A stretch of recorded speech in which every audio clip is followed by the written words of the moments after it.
Okay, it is only found in Christian-based societies. You will not find it unless it was grafted on later by, us conquering someplace. Christian-based.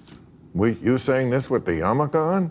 Yes, because because Christians believe the first half of the Bible, which is mine. I'm working on them, Bill. I'm working on them. Well, as you know, this is the point where I remind all Christians first of all, I appreciate all the attempts to convert me, and yes, you get infinity heaven points if you're the one who does it, is what I have heard. Know if you would want to be compared to Nietzsche and Ayn Rand.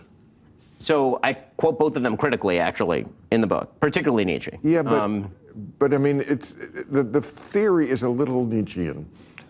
Yes, I mean, in the sense that there are people who are more creative and diligent, they ought to be rewarded, and the people who tear things down ought to be not rewarded. But I think that's also baseline morality. I mean, he also went into the fact that, his theory about Christianity is really a religion of losers. Right. Because, you're saying, I don't want this world. So what, I didn't do good in this world. My kingdom in the next world.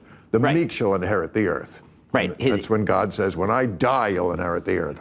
Yeah, no, that is his obvious critique of religion, is that he basically says that biblical religion upholds the virtue of poverty and failure as opposed to upholding the strong. That's his critique. I think that's an unfair critique of religion, but I do think that, virtue, one of the things that I would hope that people who believe biblically, and I know, that's not everybody, but I hope that good people who believe biblically, which is not everybody who believes biblically, believes that virtue should lead to better results in life than non-virtue. That to me is one, as a believing Jew, that is one of the central points of the book of Deuteronomy, right? You're supposed to choose life so you and your children shall live. That doesn't mean that you have to agree with everything in Deuteronomy or Leviticus. Bill, but that's I'm not going to make Bill you. does. So I know, but that's always such a silly argument, because if God wrote the book, how could there be things we don't agree with? It either got to be perfect because it's written by you-know-who, or it's just not perfect and written by people, which it was, obviously, and it's full of nonsense and wickedness and things that are everything but virtuous. So, Bill, you and I agree on morality. I'd say like 87%. Morality, 87.5%. but not from the Bible. I have a question. Why? Because it's for slavery. Because it's okay with slavery. Why do you and I agree on morality like 87.5%? I'm a religious Jew. You're an atheist. Why do we agree on those things? I'll tell you. I mean, I can give you my answer. Yeah, please. Because we probably grew up a few miles from each other in a Western society that has several thousand years of biblical history behind it. And so you can think that you hit that triple and you formed your own morality, but the reality is you were born morally on third base. No, okay.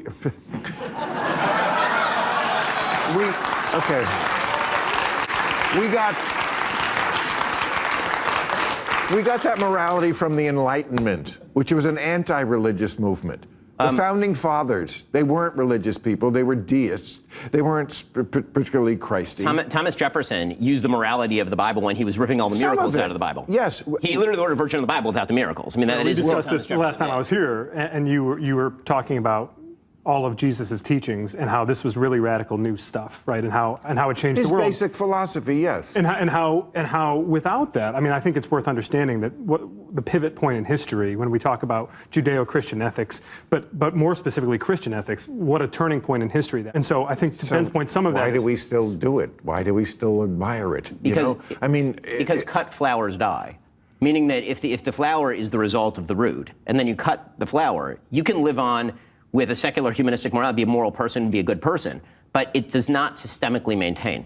If there's no actual outgrowth from a basis of belief that this is fundamentally demanded of you by a higher power, because you can't get from atheism to reductive morality just by pure reason, right? Even every atheist will acknowledge this.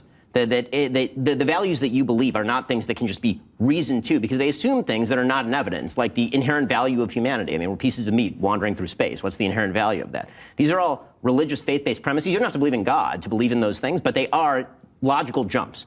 They are leaps of faith, is what we would call that in religion. And so at least acknowledging that recognizes that we're all living in a world of faith, whether you believe in God or not. I'm just saying the book, the wellspring from where you're getting this morality, is so deeply flawed, even if it was just the slavery thing. And it's not just that. I mean, if you rape a woman, it's a property crime.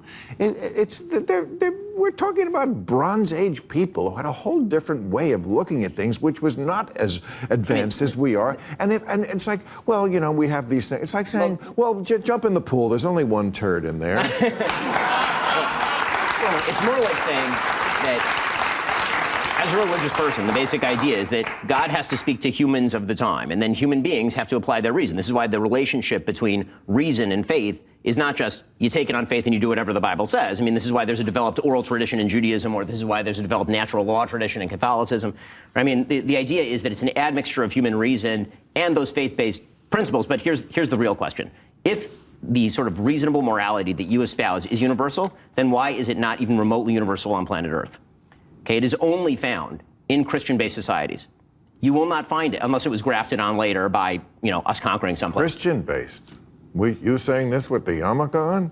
Yes, because because Christians believe the first half of the Bible, which is mine. I'm working on them, Bill. I'm working on them. Well, as you know, this is the point where I remind all Christians first of all, I appreciate all the attempts to convert me, and yes, you get infinity heaven points if you're the one who does it, is what I have heard. But the reality is you're born morally on third base. No, we